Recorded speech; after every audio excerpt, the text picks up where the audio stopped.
Desmond and how far has he come? Yeah. I really appreciate Desmond. If you looked at the notebook that he brings to the meeting room, it's about yay thick. And Desmond's he's not a 4.0, he's a 3.98 or whatever it is. He's a really good student, great note taker, really sharp guy, and he puts the time in, watching tape, studying it, trying to find a way to make himself better. I think Des has worked himself into being a very capable linebacker. For a young man that never played linebacker and has played safety, you step into that world, just like if a linebacker puts his hand on the ground, everything moves so much faster, and your eye progression and your eyes have to be right. You don't have 10 yards to let it happen in front of you like you do maybe at safety.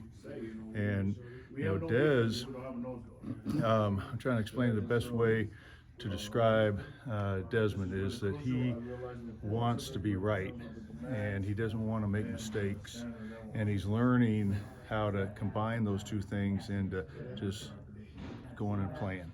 And I'm excited to see, how he does this year.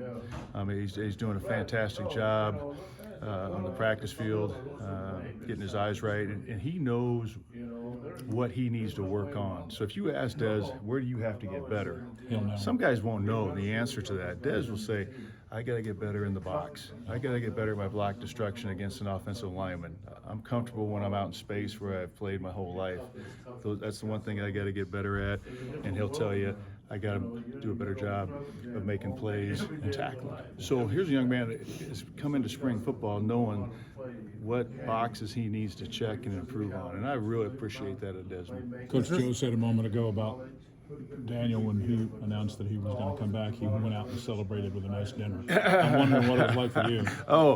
Coach did, or yeah. Coach Kleinerman, yeah. Well, I know there was a lot of hooting and hollering in my home when I told my wife and my kids, because they love Daniel, just as a person, and they know what he means to this football team. But the hardest part of that whole thing was trying to keep my wife's mouth shut, because you don't have to say that, but she wanted to tell people. She was so excited. I'm like, sweetie, no. Daniel needs to release this. It's not our place to release this. And she's like, I just want to call everybody. I want to call my family. I want to tell everybody. I said, well, you do, then you're never going to hear anything from me until after the fact. So she was great, and she kept it under wraps, and my kids. And you'd be surprised how much our families grow to love these guys, because they're in our homes, and we talk about them so affectionately when we are in our homes.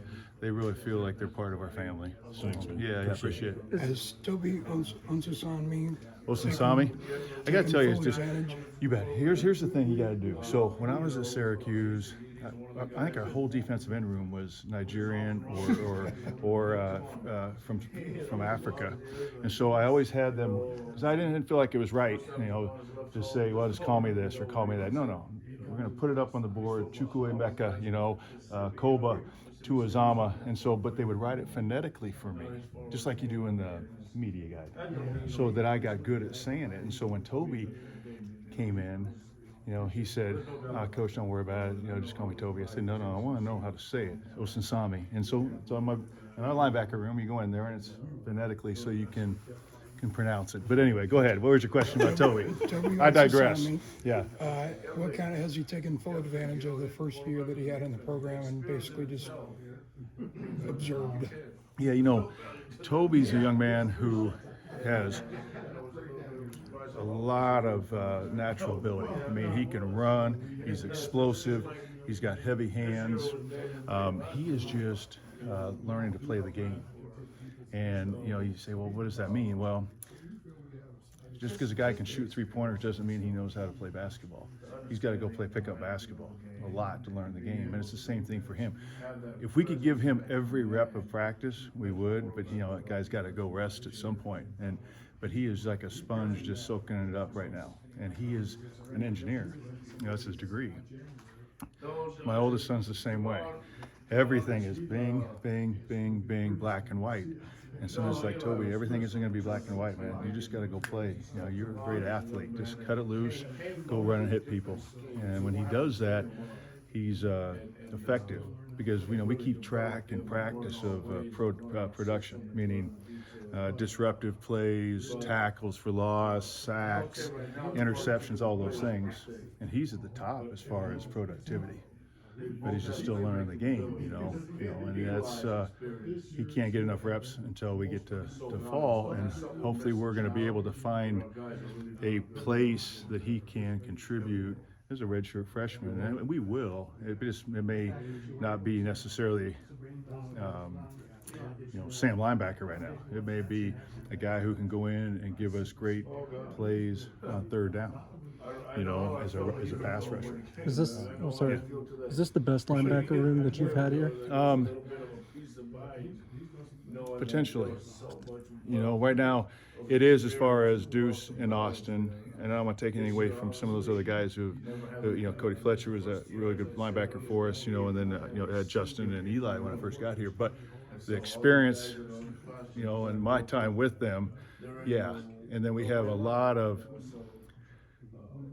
younger guys who fit the profile of what we're trying to recruit at that position from a length and size standpoint. So we got a lot of upside. Now it's a matter of just coaching them. What's impressed you?